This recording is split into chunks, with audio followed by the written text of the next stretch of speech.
This channel does not promote any violent, harmful, or illegal activities. All content provided by this channel is meant for an educational purpose only.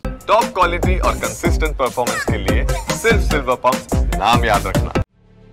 ভারতীয় রেলকে বলা হয় দেশের life line. দেশের সাধারণ মানুষ থেকে শুরু করে অনেক বড়লোক মানুষ সকলেই ট্রেনে চড়েন। আবার অনেক মানুষ রয়েছেন যারা রীতিমতো ট্রেনে চড়তে ভালোবাসেন।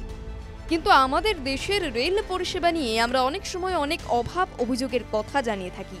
কিন্তু ভাড়া তুলনা করলে আমাদের দেশ আমাদের প্রতিবেশী পাকিস্তান এবং বাংলাদেশের তুলনায় কতটা এগিয়ে বা পিছিয়ে রয়েছে জানেন কি?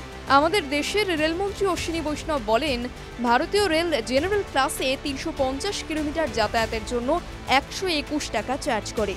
তিনি আরও বলেন, পাকিস্তানে এই একই রাস্তা যাতায়াতের জন্য লাগে ৪৩৫ পাকিস্তানি টাকা এবং বাংলাদেশে লাগে ৩২৩ বাংলাদেশি টাকা।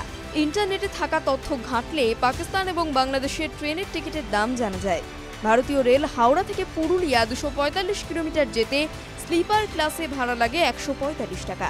অর্থাৎ প্রতি ১০০ কিলোমিটারের জন্য ভারতীয় রেল ৫৯ টাকা ভাড়া নেয়। অবশ্যই এই ভাড়ার রিজার্ভেশন চার্জ সমেত।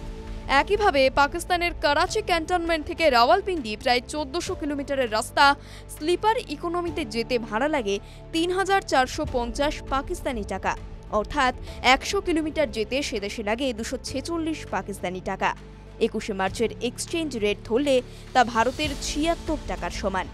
আবার বাংলাদেশের দিকে দেখলে দেখা যাবে, ঢাকা থেকে চট্টগ্রাম ২৫৩ কিলোমিটার যেতে সেদেশে প্রায় ১৫০ বাংলাদেশি টাকা খরচ হয়।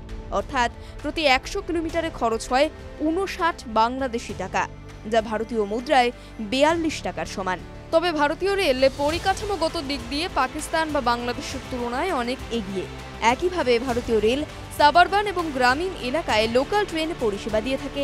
ফলে সেসব এলাকায় অনেক কম খরচে সাধারণ মানুষ যাওয়া আসা করতে পারে। এই ধরনের সুবিধা পাকিস্তান বা বাংলাদেশে অনেক কম। ফলে উন্নত প্রযুক্তির সমস্ত বিষয় যদি দেখা হয়, তবে প্রতিবেশী দুই দেশের তুলনায় কয়েক যোজন এগিয়ে রয়েছে আমাদের দেশ ভারতবর্ষ। টিভি9 বাংলা ডিজিটাল।